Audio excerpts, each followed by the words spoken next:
तो यहाँ पर श्री कृष्ण बता रहे हैं कि किस तरीके से मन की शांति प्राप्त हो सकती है जीव को। तो यहाँ पर श्री कृष्ण कहते हैं, श्रेया ही ज्ञानम अवश्यात ज्ञानात् ध्यानम विशिष्यते ध्यानात् कर्म फल त्यागः त्यागात् शांति अनंतरम। यहाँ पर श्री कृष्ण बता रहे हैं कि किस तरीके से जो जीव है उसको मन की शांति प्राप्त हो सकती है, किस तरीके से उसे शांति प्राप्त होगी। तो यहाँ पर श्री कृष्ण कहते हैं कि श्रेया मीन्स श्रेष्ठ। तो यहाँ पर भगवान ने कहा कि श्रेया ज्ञानम अवश्यात, कि वैसे तो ज्ञान के अनुशीलन में लगना चाहिए।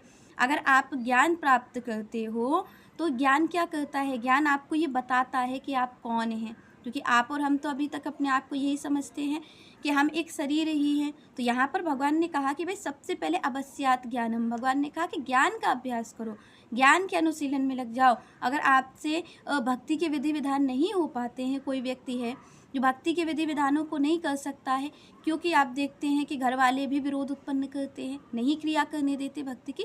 तो भगवान ने कहा कि जो भक्ति की क्रिया नहीं कर सकता है, जो अपने माथे पर तिलक नहीं लगा सकता है, गले में कंठी नहीं पहन सकता है, तो उसको कैसे भगवान की प्राप्ति होगी। तो श्री कृष्ण कहते हैं सारे फलों का त्याग कर दो, जो आपके कर्म फल है उनका त्याग कर दो। मतलब जो आप कर्म कर रहे हो, आपको जो धन की प्राप्ति हो रही है, उस धन को किसी अच्छे कार्य में लगा दो। तो भगवान कहते हैं कि इससे क्या होगा, इससे आपको कृष्ण की कृपा प्राप्त होगी, कृष्ण का प्रेम प्राप्त होगा। और उसके बाद भगवान ने कहा कि अगर कोई ये भी नहीं कर सकता है, तो भगवान ने कहा श्रेष्ठ सबसे पहले क्या है, अभ्यास ज्ञानम। तो भगवान कहते हैं कि इसका अभ्यास करो, ज्ञान का अभ्यास करो, ज्ञान के अनुशीलन में लग जाओ, क्योंकि ज्ञान से क्या होगा, ज्ञानी, भगवान कहते हैं कि ज्ञानी भक्त कैसा है, बिल्कुल मेरे ही समान है। श्री कृष्ण कहते हैं कि ज्ञानी भक्त बिल्कुल मेरे समान है।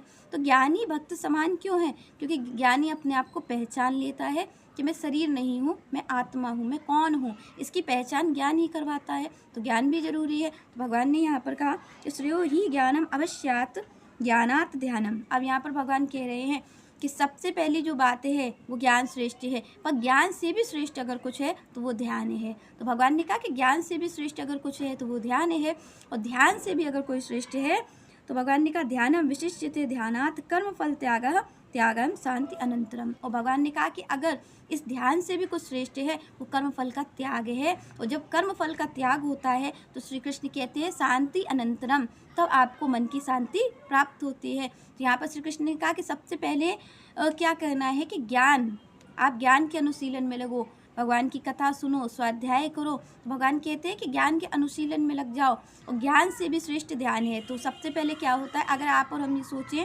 कि हम भगवान का ध्यान कर लेंगे, तो आप और हम भगवान का ध्यान नहीं कर सकते, क्योंकि ध्यान से पहले हमें ये पता होना चाहिए कि कौन है श्री कृष्ण और कौन है हम। जब हमें अपना परिचय होगा तभी तो हम परिचय भगवान से कर पाएंगे अपना। अभी तो आपको और हमें अपना ही परिचय नहीं है। तो यहाँ पर भगवान ने कहा कि ज्ञान का मतलब क्या है, ज्ञान का मतलब ये है कि आप अपने आप को पहचान पाएंगे। तो यहाँ पर श्री कृष्ण कहते हैं कि सबसे पहले ज्ञान श्रेष्ठ है, ज्ञान से भी श्रेष्ठ ध्यान है। तो पहले आप अपनी पहचान करेंगे, उसके बाद ध्यान होगा, फिर भगवान का भजन होगा। तो यहाँ पर कहा कि फिर ध्यान श्रेष्ठ है, ज्ञान से भी श्रेष्ठ ध्यान है। तो पहले ज्ञान में लगे और ज्ञान के बाद ध्यान में लगे। भगवान ने कहा जब ध्यान में कोई लगता है उसके बाद उसकी जो भक्ति होती है वो मेरे तक ले जाती है। तो भगवान ने कहा कि ये श्रेष्ठ है, ज्ञान श्रेष्ठ है, और ज्ञान से भी श्रेष्ठ ध्यान है। पर यहाँ पर भगवान ने कहा कि ध्यान से भी एक चीज़ है जो श्रेष्ठ है। वो कौन सी चीज़ है, वो भगवान ने कहा कर्म फल त्यागा, जो कर्म फलों का त्याग है, भगवान कहते हैं वो ध्यान से भी श्रेष्ठ प्रक्रिया है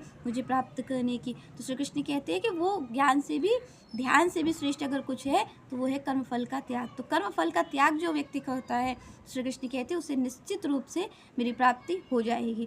तो यहाँ पर आपको और हमें अगर कोई इन क्रियाओं को नहीं कर सकता, भक्ति के विधि विधान नहीं कर सकता, अगर कोई, आप देखते हैं कि समाज भी कई लोगों को नहीं करने देता है, कंठी माला नहीं पहनने देता, मस्तक पे टीका नहीं लगाने देता है, साधु संतों का संग नहीं करने देता है। तो श्री कृष्ण कहते हैं कि अगर ऐसी स्थिति है किसी के साथ तो भी उसे मेरी प्राप्ति हो सकती है। किस तरीके से हो सकती है, तो भगवान कहते हैं कि उसको क्या करना है, कर्म फल का त्याग कर देना है। आप और हम जो भी कर्म कर रहे हैं, अगर हम उसका त्याग कर देते हैं, हमें समझते हैं कि हमारा हर कार्य कृष्ण के लिए है, तो श्री कृष्ण कहते हैं फिर उसको मेरी प्राप्ति हो जाएगी, निश्चित रूप से उसे मेरी प्राप्ति हो सकती है।